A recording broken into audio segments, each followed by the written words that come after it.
नमस्कार दोस्तों जीके के अंतर्गत मैं बहुत ही महत्वपूर्ण क्वेश्चन लेकर आ रहा हूं और आप निश्चित सफलता के लिए हमारे चैनल को सब्सक्राइब करें, साथ ही साथ बेल आइकन को दबा लें ताकि नई वीडियो का नोटिफिकेशन आप तक पहुंचता रहे। और मैंने इन क्वेश्चनों में सभी कंपनीों का मिश्रण लिया है ताकि कोई भी क्वेश्चन आपसे ना छूटे। तो इससे पहले पार्ट में मैंने 540 तक लिया था, ये 541 क्वेश्चन नंबर है। तो आइए देखते हैं। निम्न पूर्व पाषाण काल के मानव के बारे में निम्नलिखित में से कौन सा तथ्य सही है। तो पूर्व पाषाण काल जो था उसके बारे में जो सही है इनमें से वह कोर उपकरणों का प्रयोग करता था। यानी इसमें कोर उपकरण या पत्थरों के जो कोर उपकरणों के लिए उनका प्रयोग होता था। पालिशदार कुल्हाड़ियों का प्रयोग करता था, ये नहीं था। पशुपालक था, ये नहीं था। ये लघु पाषाण उपकरणों का प्रयोग करता था, ये भी नहीं था। तो बी पार्ट करेक्ट आंसर है। नेक्स्ट क्वेश्चन देखिए। सराय नहर और महदहा संबंधित हैं। तो सराय नहर और महदहा जो संबंधित हैं वो हैं गंगा घाटी की मध्य पाषाण संस्कृति से संबंधित हैं। दोस्तों आपको बता दें कि मध्य गंगा क्षेत्र में परवर्ती मध्य पाषाण काल के 21 पुरास्थल प्रकाश में आए हैं, जिनमें से सराय नहर में है एक, दूसरा महदहा में है और बाकी अतिरिक्त में हैं। नेक्स्ट क्वेश्चन देखिए। निम्नलिखित में से कौन प्रारंभिक हड़प्पा संस्कृति से संबंधित है। तो प्रारंभिक हड़प्पा संस्कृति से जो संबंधित है इनमें से वो है कालीबंगा है और बाकी ये बाद की हड़प्पा संस्कृति से संबंधित है। दोस्तों आपको बता दें कि कालीबंगा पुरास्थल राजस्थान के गंगानगर जिले में स्थित है और इस पुरास्थल की खोज का श्रेय जो है वो अमलानंद घोष को है। अमलानंद घोष ने इस पुरास्थल की खोज की थी 1951 में की थी। 1951 में की थी। Next question. वेद त्रय के अंतर्गत शामिल हैं। तो वेद त्रय के अंतर्गत जो शामिल हैं वो हैं बी पार्ट करेक्ट आंसर है, ऋग्वेद, यजुर्वेद और सामवेद। दोस्तों वेद 4 प्रकार के हैं, ऋग्वेद, यजुर्वेद, सामवेद और अथर्ववेद। तो पहले जो 3 हैं ये वेद त्रय के अंतर्गत आते हैं और बाद वाला अथर्ववेद ये इसमें सम्मिलित नहीं है। तो वैदिक साहित्य को दोस्तों श्रुति नाम से भी जाना जाता है। श्रुति का अर्थ होता है सुनकर लिखा हुआ साहित्य है ये। नेक्स्ट क्वेश्चन देखिए। भारोपीय भाषा परिवार की प्राचीनतम भाषा कौन सी है। तो भारोपीय भाषा परिवार की प्राचीनतम भाषा जो है वो इनमें से डी पार्ट करेक्ट आंसर है, संस्कृत है। नेक्स्ट। वैदिक काल में ग्राम का मुखिया कौन था। तो वैदिक काल में जो ग्राम का मुखिया होता था वो डी पार्ट करेक्ट आंसर है, ग्रामपति कहा जाता था या ग्रामणी उसको कहा जाता था, ग्रामणी उसको कहा जाता था। नेक्स्ट क्वेश्चन देखिए। निम्नलिखित में से किस स्थान की यात्रा महात्मा बुद्ध ने नहीं की थी। तो महात्मा बुद्ध ने जो यात्रा नहीं की थी इनमें से डी पार्ट करेक्ट आंसर है, उज्जैनी की यात्रा नहीं की थी और वैशाली, कपिलवस्तु और कौशाम्बी की यात्रा की थी। और आपको बता दें कि भगवान बुद्ध ने जो है सारनाथ, वाराणसी, मगध की राजधानी राजगृह, गया, नालंदा, पाटलिपुत्र, कपिलवस्तु, वैशाली और सुसुमारगिरी तथा कौशाम्बी की यात्राएं की थी, उज्जैनी की यात्रा नहीं की थी। Next question. निम्नलिखित में से कौन शैव संप्रदाय है। तो इनमें से जो शैव संप्रदाय है एक तो पाशुपत है, जंगम है और कापालिक है और ये तीनों हैं, यानी सी पार्ट करेक्ट आंसर है। और ये सातवत जो है दोस्तों ये भागवत धर्म से संबंधित, वैष्णव संप्रदाय से संबंधित है। और आपको बता दें कि पाशुपत संप्रदाय शैवों का सबसे प्राचीन संप्रदाय है जिसकी उत्पत्ति ईसा पूर्व 2वीं सदी में हुई थी और पुराणों के अनुसार जो है इस संप्रदाय की स्थापना लकुली नामक ब्रह्मचारी ने की थी। नेक्स्ट क्वेश्चन देखिए। बेसनगर स्तंभ अभिलेख में निम्नलिखित में से किसे भागवत कहा गया है। तो दोस्तों भागवत धर्म से संबंधित जो है प्रथम स्मारक विदिशा बेसनगर में गरुड़ स्तंभ से प्राप्त होता है। इससे पता चलता है कि तक्षशिला के यवन राजदूत होलियोडोरस ने, तक्षशिला का यवन राजदूत था ये होलियोडोरस, ने भागवत धर्म ग्रहण किया था तथा इस स्तंभ की स्थापना करवाकर उसकी पूजा की थी। और इस पर जो है उत्कीर्ण लेख में होलियोडोरस को भागवत तथा वसुदेव को देव देवस अर्थात देवताओं का देवता कहा गया है। तो होलियोडोरस को भागवत कहा गया है बेसनगर स्तंभ लेख में। Next question. निम्नलिखित जनपदों में से 6ठी शताब्दी ईसा पूर्व में कौन सा गणराज्य था। तो निम्नलिखित जनपदों में 6ठी शताब्दी ईसा पूर्व में जो गणराज्य था वो था इनमें से वज्जी था। वज्जी ये 8 राज्यों का एक संघ था। और दोस्तों आपको बता दें कि 6ठी शताब्दी ईसा पूर्व में 10 गणराज्य थे और 16 महाजनपद थे। तो जनपदों में थे ये कौशल, अंग और मगध, यानी इनमें राजतंत्र था और वज्जी में गणराज्य था। नेक्स्ट क्वेश्चन देखिए, वह यूनानी शासक जिसको चंद्रगुप्त मौर्य ने पराजित किया था कहाँ से शासन कर रहा था? तो पहली बात तो ये, तो वह यूनानी शासक जो था सेल्यूकस था। सेल्यूकस था और उसने मेगास्थनीज राजदूत को चंद्रगुप्त मौर्य के शासन में भेजा था। और एक चीज़ और बता दें आपको, तो वो कहाँ से शासन कर रहा था? सीरिया से शासन कर रहा था। बी पार्ट करेक्ट आंसर है। और सेल्यूकस ने अपनी पुत्री का विवाह चंद्रगुप्त मौर्य से करवाया था। नेक्स्ट क्वेश्चन देखिए, गौतम बुद्ध की पूर्व जीवन कथाओं का सर्वप्रथम अंकन कहाँ की कला में किया गया है? तो गौतम बुद्ध की पूर्व जीवन कथाओं का सर्वप्रथम जो अंकन किया गया है वो किया गया था बरहुत स्तंभ लेख से किया गया है। दोस्तों आपको बता दें कि बरहुत स्तंभ लेख जो है मध्य प्रदेश के सतना जिले में स्थित है और ये सतना से 9 मील दक्षिण की ओर दिशा में है।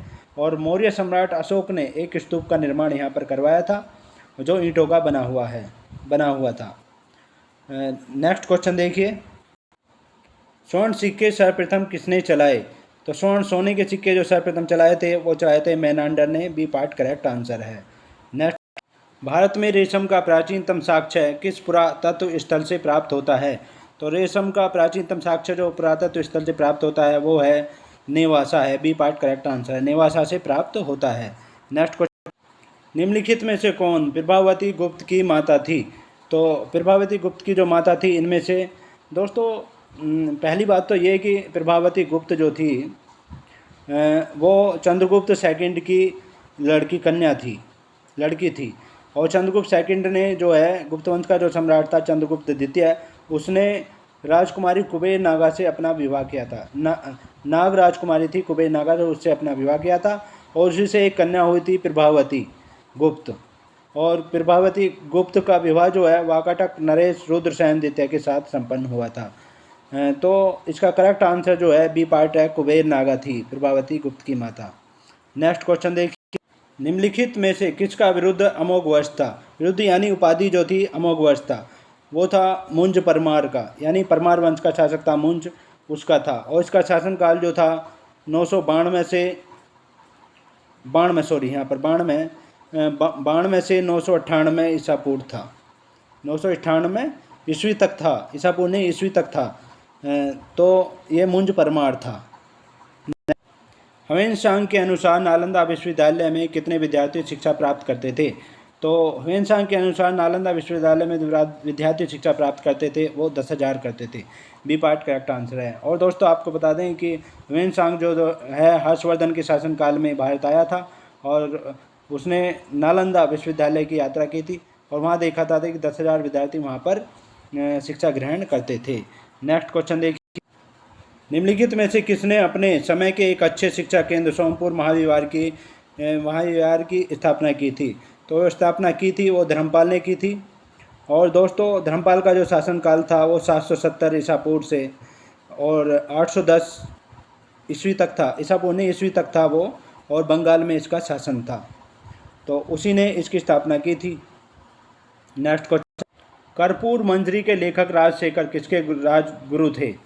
तो कर्पूर मंजरी के लेखक राजशेखर जो थे वो थे महेंद्रपाल प्रथम के गुरु थे। और दोस्तों आपको बता दें कि प्रतिहार वंश का शासक जो महेंद्रपाल फर्स्ट न केवल एक विजेता था और साम्राज्य निर्माता था, बल्कि कुशल प्रशासक एवं विद्या और साहित्य का महान संरक्षक भी था वो। और उसकी राज्यसभा में ही प्रसिद्ध विद्वान राजशेखर निवास करते थे जो उसके राजगुरु थे। और राजगुरु ने कर्पूर मंजरी, काव्य मीमांसा, विशाल भंजिका, बाल रामायण, भुजन कोश, हरविलास जैसे प्रसिद्ध ग्रंथों की रचना की थी। नेक्स्ट क्वेश्चन देखिए, सुल्तान महमूद के भारत विजय का मुख्य उद्देश्य क्या था? तो सुल्तान महमूद यानी महमूद गजनवी को सुल्तान महमूद कहा जाता है। आपको पता है दोस्तों महमूद गजनवी ने भारत पर 17 बार आक्रमण किया था। और तो उसका प्रमुख उद्देश्य जो था एक तो मूर्ति पूजा को तोड़ना था, मूर्ति पूजा का भंजन करना था, नष्ट करना था मूर्तियों को, और धन संग्रह करना था। सी पार्ट करेक्ट आंसर है, धन संग्रह करना था। नेक्स्ट क्वेश्चन देखिए, निम्नलिखित में से कौन चोलों के सिक्कों पर उत्कृष्ट नहीं है? तो चोलों ने जो सिक्के बनवाए थे चांदी और सोने के बने हुए थे, तो उन पर जो उत्कृष्ट है, जो अंकित है, वो मत्स्य है यानी मछली है, धनुष और चीता, ये तीनों थे, जबकि हाथी उन पर उत्कृष्ट नहीं है। तो डी पार्ट करेक्ट आंसर है। नेक्स्ट क्वेश्चन, भारतीय ग्रंथों के अनुसार एक स्वर्ण सिक्के की तौल होती थी। तो एक स्वर्ण सिक्के की जो तौल होती थी भारतीय ग्रंथों के अनुसार वो होती थी 80 रत्ती होती थी। बी पार्ट करेक्ट आंसर है। नेक्स्ट क्वेश्चन, निम्नलिखित में से कौन सा सही सुमेलित नहीं है? तो इनमें से जो सही सुमेलित नहीं है देखते हैं। राजा वर्मा ने रावण विजयम की स्थापना निर्माण किया था यानी बनाई थी रचना ये। और चिन्ना आहासूरी ने बाल व्याकरणम की रचना की थी। गोपाल कृष्ण पटनायक ने कथा मंजरी की स्थापना नहीं की थी। ये सुमेलित नहीं है। और चंद्रशेखर ने हमीर हट की रचना की थी, ये सही है, यानी इसका सी पार्ट करेक्ट आंसर है। नेक्स्ट क्वेश्चन, निजामुद्दीन जुनैदी प्रसिद्ध वजीर था। तो निजामुद्दीन जुनैदी जो था इल्तुतमिश का प्रसिद्ध वजीर था ये। और एक चीज़ और बता दें आपको कि इसने रजिया के, जो इल्तुतमिश की पुत्री थी रजिया, उसके विरुद्ध जुनैदी ने षड्यंत्र किया था और रजिया ने इस षड्यंत्र को विफल कर दिया था। निजामुद्दीन जुनैदी सिरमौर की पहाड़ी में भाग गया था, वहाँ उसकी मृत्यु हो गई थी। ए पार्ट करेक्ट आंसर है। नेक्स्ट, अमीर ए सादों की नियुक्ति करने वाला प्रथम सुल्तान कौन था? तो अमीर ए सादों की नियुक्ति करने वाला प्रथम सुल्तान जो था वो था मोहम्मद बिन तुगलक था। सी पार्ट करेक्ट आंसर है, मोहम्मद बिन तुगलक था। नेक्स्ट क्वेश्चन, निम्नलिखित सुल्तानों में से किसका जैन विद्वानों से घनिष्ठ संबंध था? तो जैन विद्वानों से जो घनिष्ठ संबंध था वो था मोहम्मद बिन तुगलक का था। दोस्तों, यह एक उदार विचारों वाला व्यक्ति था और कट्टर सिद्धांतवादी नहीं था यह। इस बात की पुष्टि इस तथ्य से होती है कि वह योगियों, राजशेखर तथा जिन प्रभासूरी जैसे जैन संतों से भी साहचर्य रखता था। और जैन प्रभासूरी जो थे, जैन प्रभासूरी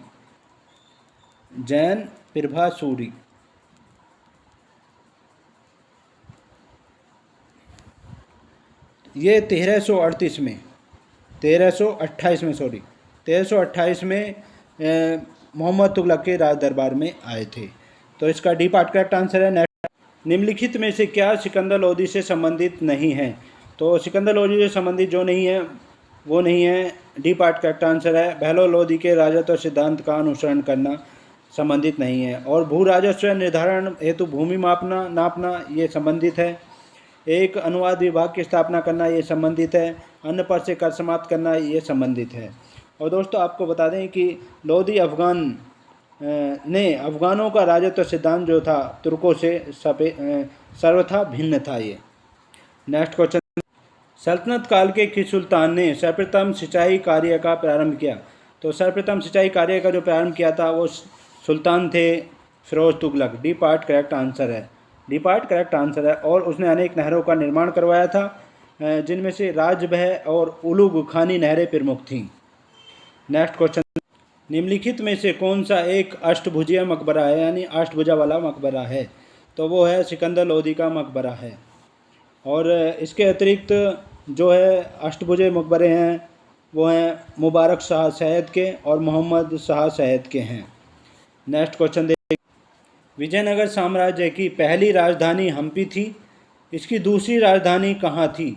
तो पहली राजधानी तो थी विजयनगर की, वो हम्पी थी, और दूसरी राजधानी जो थी वो थी पेनकोंडा थी। डी पार्ट करेक्ट आंसर है। और इस पेनकोंडा राजधानी को जो बनाया था तालीकोटा युद्ध के बाद तिरुमल ने इसको अपनी राजधानी बनाया था। नेक्स्ट क्वेश्चन, विजयनगर साम्राज्य में जिले को क्या कहा जाता था? तो विजयनगर साम्राज्य में जिलों को जो कहा जाता था कोट्टम कहा जाता था। सी पार्ट करेक्ट आंसर है। और आपको बता दें कि पूरे साम्राज्य को जो है प्रांतों में विभक्त किया गया था, जिन्हें क्या कहा जाता था? प्रांतों को राज्य या मंडल कहा जाता था, और मंडलों को कोट्टम यानी जिलों में विभाजित किया गया था। फिर उसके बाद नाडु आते थे। नाडु क्या होते थे? परगना या तहसील होते थे। नाडु यानी परगना और तहसील को नाडु कहा जाता था। तथा फिर नाडु मेल जो है, नाडु मेल गाँवों को कहा जाता था। इस तरह से था। नेक्स्ट क्वेश्चन, अधोलिखित संतों का सही तिथि क्रम क्या है? तो जो संत लिखे हुए हैं उनका तिथि क्रम जो है, डी पार्ट करेक्ट आंसर है इनमें से, यानी पहले शंकराचार्य थे, ये 788 में थे, 788 में ईस्वी में थे।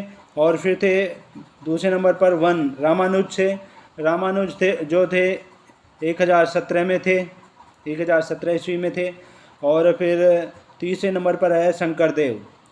शंकरदेव जो थे 1449 ईस्वी में हुए थे, 1449 ईस्वी में ये हुए थे। और फिर है चौथे नंबर पर दादू। दादू जो थे वो थे 1554 में, 1554 में दादू हुए थे। इस तरह से थे इनका कालक्रम। नेक्स्ट क्वेश्चन, निम्नलिखित में से कौन सी समुद्री धारा है? तो इनमें से जो समुद्री धारा है वो हम्बोल्ट धारा होती है और ये प्रशांत महासागर में होती है और ठंडी धारा होती है, इसकी प्रकृति ठंडी होती है। नेक्स्ट क्वेश्चन, सर्वाधिक सघन खेती प्रचलित है? तो इनमें से सर्वाधिक सघन खेती जो प्रचलित है वो इंडोनेशिया में प्रचलित है, क्योंकि वहाँ पर जो है कृषि और भूमि की उपलब्धता जनसंख्या के अनुपात से बहुत ही कम है। और इंडोनेशिया, भारत तथा जापान जो है जनसंख्या घनत्व होने के कारण जो है सघन खेती करते हैं और इनमें सर्वाधिक जो है इंडोनेशिया ही है। सी पार्ट करेक्ट आंसर है। नेक्स्ट क्वेश्चन, संसार की सबसे महत्वपूर्ण जहाजी नहर है? तो संसार की सबसे महत्वपूर्ण जहाजी नहर जो है सुएज नहर है। डी पार्ट करेक्ट आंसर है। और दोस्तों आपको बता दें कि सुएज नहर जो है भूमध्य सागर एवं लाल सागर को मिलाने वाली नहर है ये, और इसका निर्माण जो है फ्रांसीसी अभियंता फर्डिनेंड डी लेसेप्स ने के निर्देशन में हुआ था और 1869 ईस्वी में इसका निर्माण हुआ था। और ये 168 किलोमीटर लंबी है, 168 किलोमीटर ये लंबी है। और इसमें जो है प्रतिदिन 90 जलियान पार कर सकते हैं, प्रतिदिन 90 जलियान पार कर सकते हैं। और एक बार इसे पार करने में 15 घंटे का समय लगता है, 15 घंटे लगते हैं एक बार इसको पार करने में। नेक्स्ट क्वेश्चन, भारत का सबसे महत्वपूर्ण खनिज युक्त रोक तंत्र है? तो खनिज युक्त पहाड़ी क्षेत्र जो है वो है धारवाड़ है, धारवाड़ तंत्र है। बी पार्ट करेक्ट आंसर है, इसमें खनिजों की महत्वपूर्ण मात्रा है। नेक्स्ट क्वेश्चन देखिए, निम्नलिखित में से कौन अक्साई चीन का भाग है? तो अक्साई चिन है, ये चीन नहीं चिन, अक्साई चीन का भाग जो है वो है कराकोरम श्रेणी है।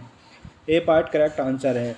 और एक चीज़ आपको बता दें कि पाकिस्तान ने 1947 में पाकिस्तान ने आक्रमण करके इस भाग पर कब्जा कर लिया था और उसको तुरंत ही चीन को सौंप दिया था, और यह भूभाग भारत की सुरक्षा की दृष्टि से अति महत्वपूर्ण है। नेक्स्ट क्वेश्चन देखिए, निम्नांकित कथनों में से कौन सा सत्य है? तो निम्नांकित कथनों में देखते हैं DDT एक रोगाणुनाशक नहीं कीटनाशक है, तो ये सत्य नहीं है। TNT एक विस्फोटक है, कीटनाशक नहीं है, ये भी सत्य नहीं है। RDX एक विस्फोटक है, ये सत्य है। तो सी पार्ट करेक्ट आंसर है। नेक्स्ट, सूर्य की ऊर्जा उत्पन्न होती है? तो सूर्य की ऊर्जा जो उत्पन्न होती है दोस्तों वो नाभिकीय संलयन द्वारा होती है। बी पार्ट करेक्ट आंसर है। और सूर्य जो तप्त का गोला है जिसका निर्माण 74% तो इसमें हाइड्रोजन होती है, 74% हाइड्रोजन और 25% इसमें हीलियम होती है, 25% हीलियम इस तरह से होता है, और 1% अन्य तत्व होते हैं। तो हाइड्रोजन के दो समस्थानिक जो हैं ड्यूटेरियम यानी 1s2, हाइड्रोजन के समस्थानिक ड्यूटेरियम आपस में मिलकर किस चीज़ का हीलियम का निर्माण करते हैं, 2H4 का निर्माण करते हैं, हीलियम का ये निर्माण करते हैं, जिससे काफ़ी मात्रा में ऊर्जा का उत्सर्जन होता है। तो इस तरह से सूर्य की ऊर्जा उत्पन्न होती है। नेक्स्ट क्वेश्चन देखिए, मरुस्थलीय पौधों की जड़ें लंबी होती हैं क्योंकि? मरुस्थल में जो है पानी की कमी होती है, पहाड़ी क्षेत्र ज़्यादा होता है, रेत ज़्यादा होता है, तो ये किस लिए ये जो हैं पानी की तलाश में लंबी हो जाती हैं। बी पार्ट करेक्ट आंसर है। तो ये थे बहुत ही महत्वपूर्ण क्वेश्चन। ऐसे ही महत्वपूर्ण क्वेश्चनों के लिए आप हमारे चैनल को सब्सक्राइब करें, साथ ही साथ बेल आइकन को दबा लें ताकि नई वीडियो का नोटिफिकेशन आप तक पहुंचता रहे। Thank you so much.